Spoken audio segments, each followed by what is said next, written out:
ഞാൻ പൊട്ടിക്കണോ? സർപ്രൈസ് ഇങ്ങനെ അറിയിക്കുന്നുണ്ടെന്ന് പറഞ്ഞു. ഒന്നുമില്ല. എന്തോ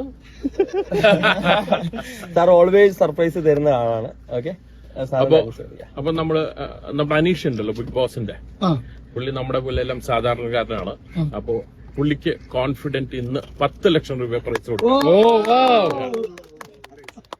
സോ അതൊരു ക്യാഷ് പ്രൈസ് ആണ്. അതാണ് ഇന്നത്തെ പൊട്ടിക്കല്.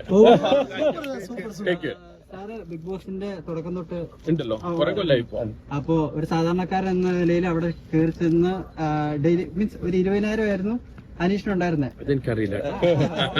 സോ അയാൾക്ക് ഒരു സാധാരണക്കാരൻ എന്ന നിലയിൽ ഇപ്പൊ ബിഗ് ബോസ് വിന്നർ അല്ലാഞ്ഞിട്ട് പോലും സാർ ഒരു 10 ലക്ഷം രൂപ അനൗൺസ് ചെയ്ത ഒരു വലിയൊരു കാര്യം തന്നെയാണ്. താങ്ക് യു ബിക്കോസ് അതൊരു സാധാരണക്കാരന് നല്ലൊരു തുകയാണ്.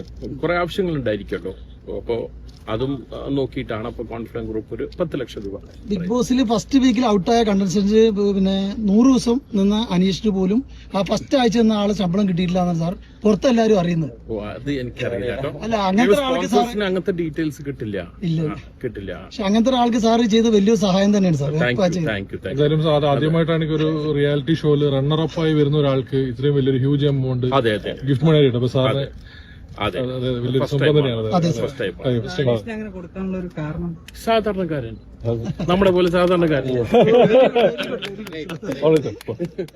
Okay, thank you for coming down.